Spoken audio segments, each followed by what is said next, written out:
आदाब, इस्तकबाल है। आप देख रहे हैं खास बात यूपी बिहार। मैं हूं आपके साथ अबू हुरैरा। सबसे पहले यूपी की सुर्खियों पर एक नजर।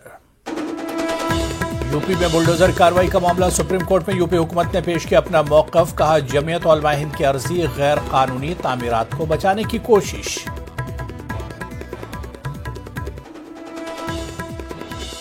बीएसपी के साबिक वजीर याकूब कुरैशी पर कसा हुकूमत का मजीद शिकंजा। मेरठ हाजी याकूब के मकान और मीट फैक्ट्री को किया गया कुर्क।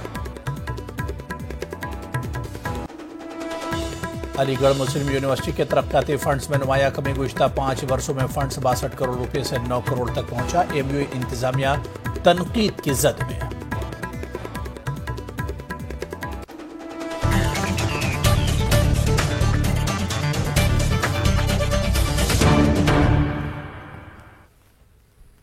यूपी पुलिस ने एक बार फिर बीएसपी के साबिक वजीर याकूब कुरैशी पर शिकंजा कसा है। आज मेरठ पुलिस ने हाजी याकूब के सराय बहले वाले मकान और थाना Kharkhoda Hapur road meat factory पर कुर्की की कार्रवाई की।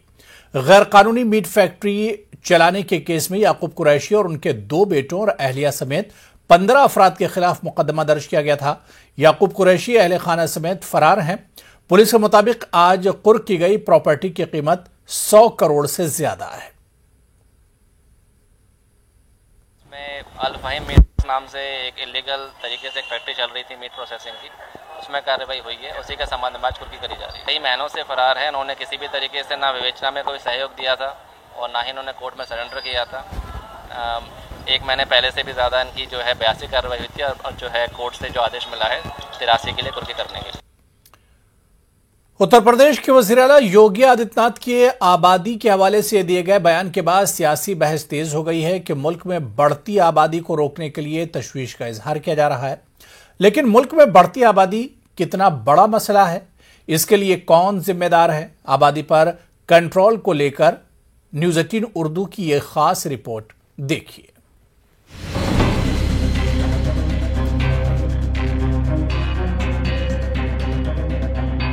हमारे सामने समस्या देखने को मिलती है कि किसी एक वर्ग विशेष में मातृ मृत्यु दर भी ज्यादा है, शिशु मृत्यु दर भी ज्यादा है। अगर 2 बच्चों के बीच में अंतराल कम है।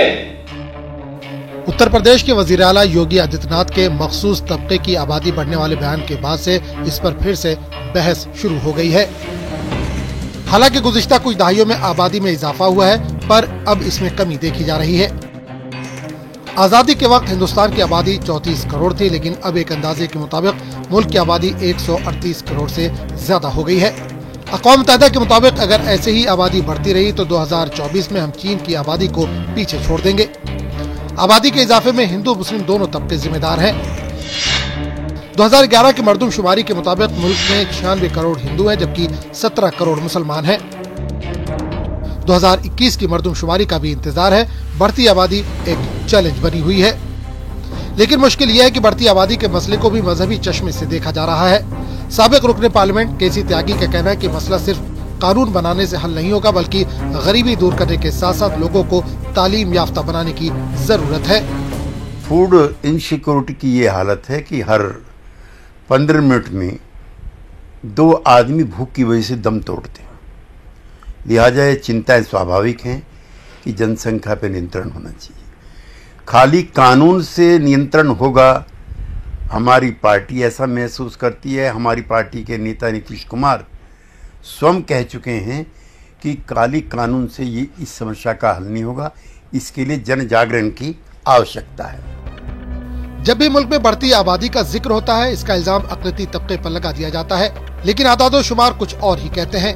हाल ही में नेशनल फैमिली हेल्थ सर्वे की 5वीं रिपोर्ट मंजर आम पर आई है, जिसमें मौजूदा फर्टिलिटी रेट 1.99 हो गई है, यानी आबादी बढ़ने की रफ्तार पर ब्रेक लगा है। हिंदू समाज का फर्टिलिटी रेट 1.94 है, जबकि मुस्लिम समाज का 2.36 है।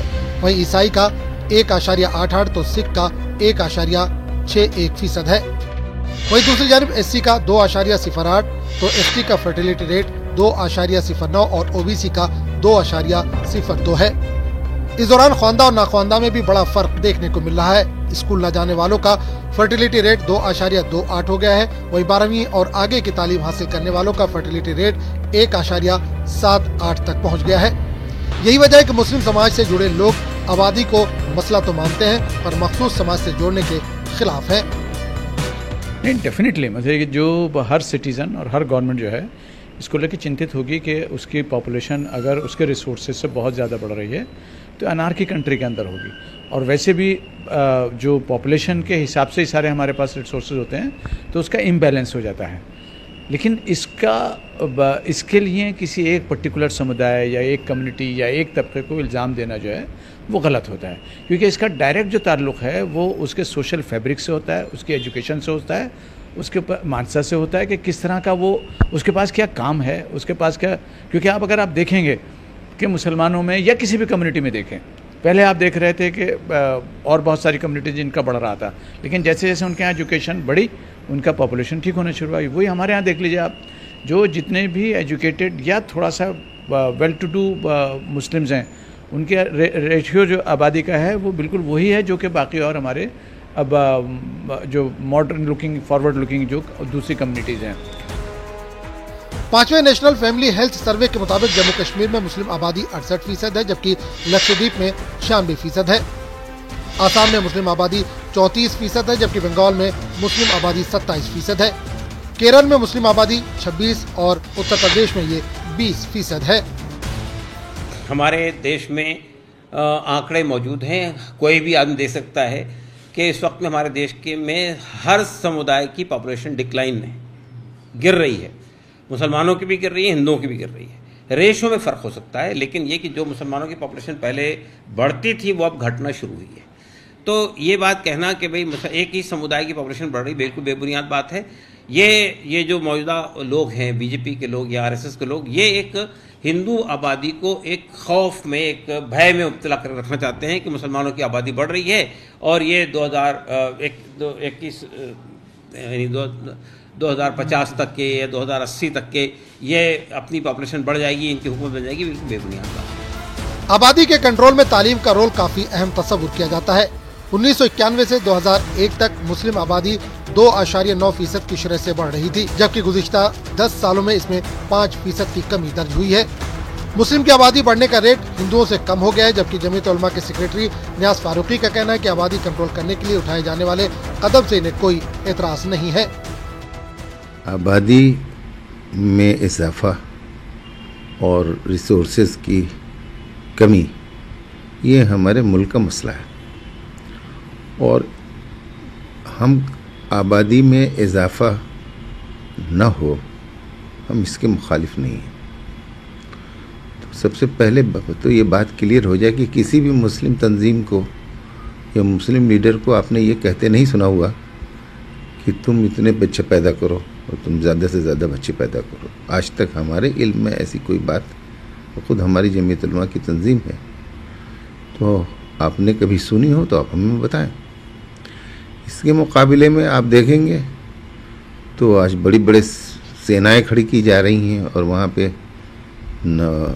हम 5 हमारे 25 के जो है वो कि हर हिंदू औरत जो है इतने बच्चे पैदा करे वगैरह वगैरह। तो ये इसकी वजह से मुल्क के अंदर नुकसान बहुत हो रहा है। सबसे ज्यादा फर्टिलिटी रेट वाली रियासतों में बिहार है। यहाँ पर फर्टिलिटी रेट 2.98% है, जबकि उत्तर प्रदेश में 2.35%, राजस्थान में 2.01%, मेघालय में 2.91%, जबकि मध्य प्रदेश में 1.99% है। आबादी बढ़ने या घटने में मजहब का कितना बड़ा रोल है, इस बात का अंदाज़ा इस बात से लगाया जा सकता है कि हिंदुओं का मौजूदा फर्टिलिटी रेट 1.94 है, जबकि मुस्लिम्स का 2.36 है।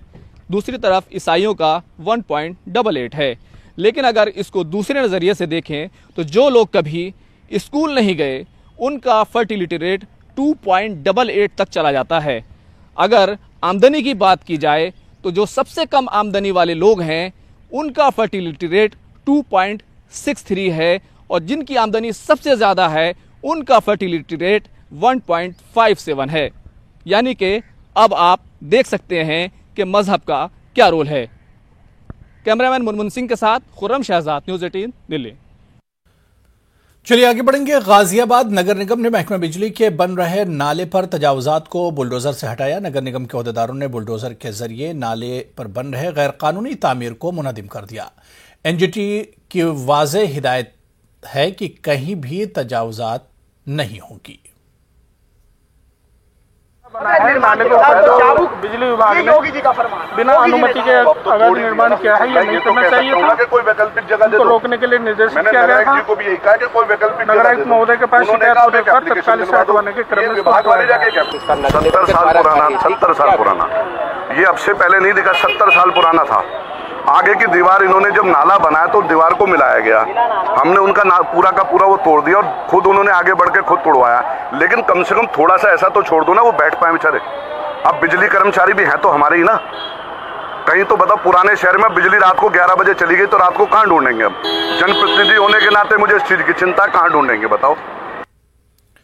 अखिल भारतीय अखाड़ा परिषद के साबिक सदर और बागंबरी गद्दी के सरबराह महंत नरेंद्र गिरी को गुरु पूर्णिमा के मौके पर उनके चेलों ने खिराज अकीदत पेश किया। इलाहाबाद के अल्लाहपुर में वाक़ बागंबरी मठ में महंत नरेंद्र गिरी की याद में एक तकरीब मुनक्किद की गई। इस मौके पर महंत नरेंद्र गिरी के जानशीन महंत बलबीर गिरी ने अपने गुरु की समाधि पर अकीदत के फूल चढ़ाए।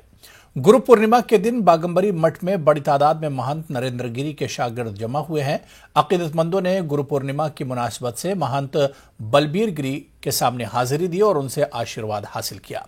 अपने पैगाम में बलबीर गिरी ने कहा कि उस्तादों की फर्माबरदारी और इनसे इल्म हासिल करना मुल्क की कदीम रिवायत रही है। पूर्णिमा भारतवर्ष में अनादिकाल से मनाया जा रहा है। भगवान वेद व्यास ने जब वेदों की रचनाएं की थी, आसान रूप जो एक मनुष्य के लिए किया, ये भगवान वेद व्यास के ही आशीर्वाद रूप में। इसलिए भगवान वेद व्यास का स्मरण विशेष रूप से इस दिन किया जाता है। इस दिन सभी शिष्यगण अपने अपने गुरुओं की पूजा करते हैं। तो मैं तो यही कहूंगा कि सभी भक्तगण अपने गुरुओं पे आस्था रखें और उनके मार्ग पर आगे बढ़ें। गाजियाबाद पुलिस ने जाली करेंसी बनाने वाले एक शख्स को गिरफ्तार किया है। पुलिस की पूछताछ में गिरफ्तार शख्स ने बताया कि वो खुद ही नोट की कटिंग करके इसे स्कैन करता था और इसके बाद मार्केट में इसे चलाता था।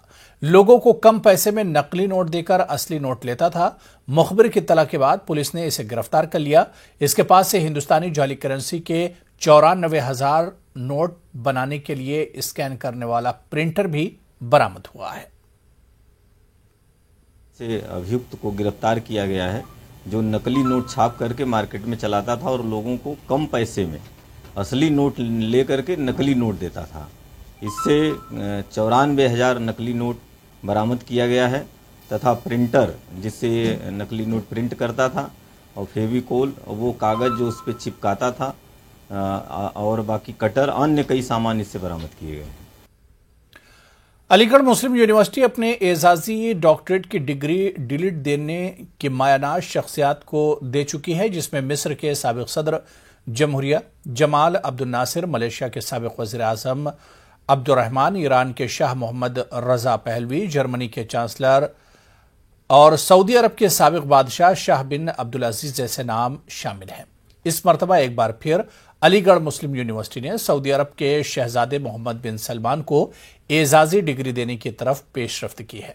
इसी ताल्लुक से वजारत खारजा को खत लिखकर इजाजत तलब की गई है। एएमयू सर सैयद एकेडमी के deputy director doctor Mohammad Shahid बताते हैं कि हमारी तारीख बहुत ताबनाक रही है। कई अहम शख्सियात को ये एजाज दिया गया है। अगर इजाजत मिलती है तो शहजादे मोहम्मद बिन सलमान को ये एजाज दिया जाएगा।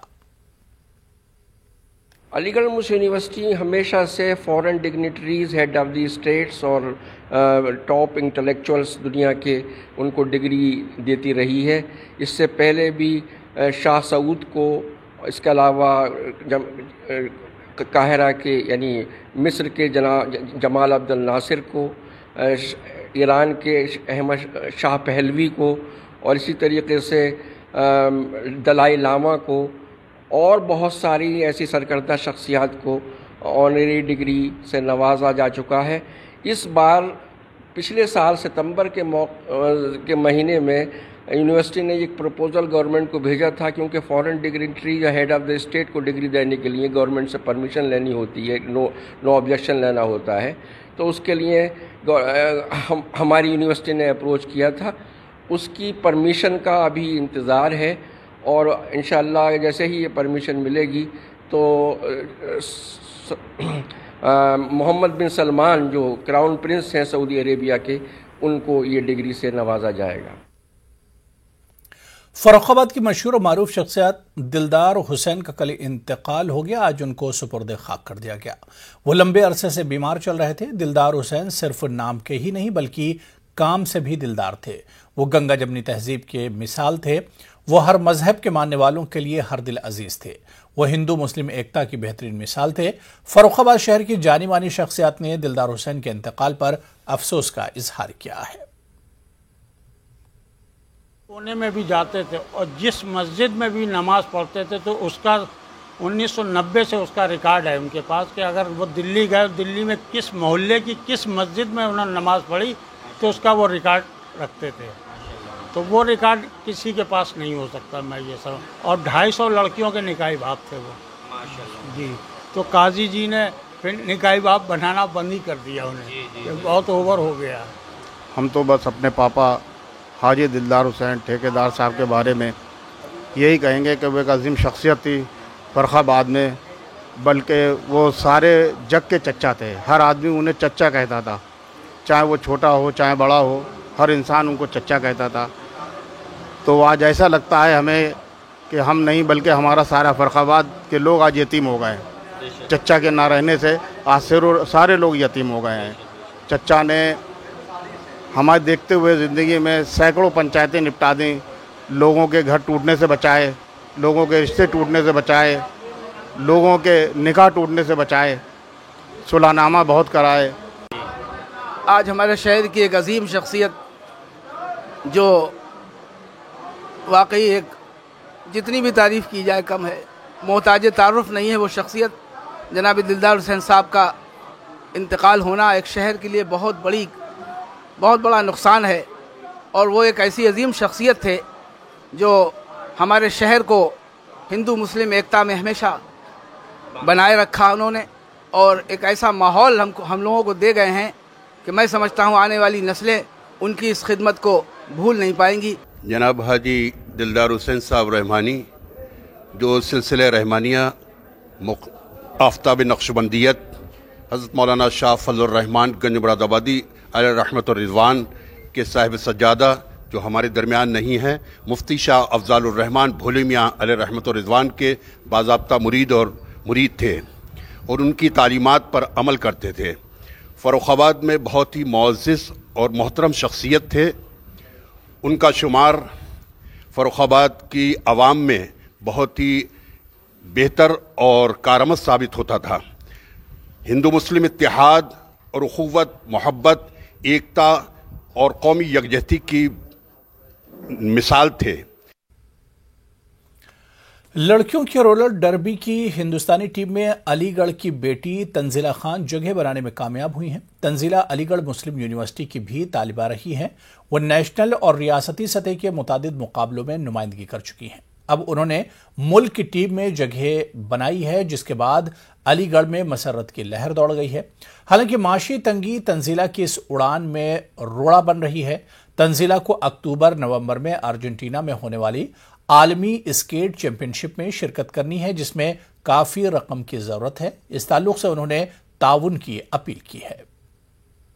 ऑफिस में बचपन से स्केटिंग में इंटरेस्टेड था, लेकिन मैंने जो 7 सालों से मैं बहुत मेहनत कर रही हूँ, जिससे कि मैं पिछले 3 सालों से यूपी की कैप्टन भी रह चुकी हूँ सीनियर टीम की, और इस साल भी मैं अभी कैप्टन हूँ। अगले नेशनल में चेंज होगा जो भी होगा, और मेरा सिलेक्शन इंडिया टीम में हुआ है। और मैंने अभी अपनी कैप्टनसी में पिछले लास्ट ईयर गोल्ड मेडल निकाला है नेशनल में, जो चंडीगढ़ में हुआ है, और उससे पहले मैंने मोहाली में ब्रॉन्ज मेडल निकाला है नेशनल में, और अभी फर्स्ट इंडिया स्केट अप्रैल में हुआ था हमारा, तो उसमें हमारा सिल्वर मेडल आया है, और अभी हमारा स्टेट में सिल्वर आया है, और 1 साल पहले हमारा स्टेट में गोल्ड मेडल आया है। कांवड़ यात्रा की निस्बत सावन महीने में महाशिवरात्रि के मौके पर शिव मंदिर में गंगा जल चढ़ाने से है। श्रवण पर्व की शुरुआत के साथ ही कांवड़िया कंधों पर कांवड़ रखकर हरिद्वार से गंगा जल लाने निकल पड़ते हैं। कांवड़ियों के कंधों पर नजर आने वाले इस कांवड़ को तैयार करने में कई मुस्लिम खानदान भी ताउन करते हैं। ऐसा ही एक मोहल्ला मेरठ के सदर थाना इलाके में भी है, जहां हिंदू मुस्लिम नौजवान मिलकर कांवड़ तैयार करते हैं और इसके लिए कोई उजरत भी नहीं लेते। आज के पुरआशोब माहौल में ये नौजवान अपने इस अमल से समाज में आपसी मोहब्बत और समाजी यकजहती की मिसाल पेश कर रहे हैं।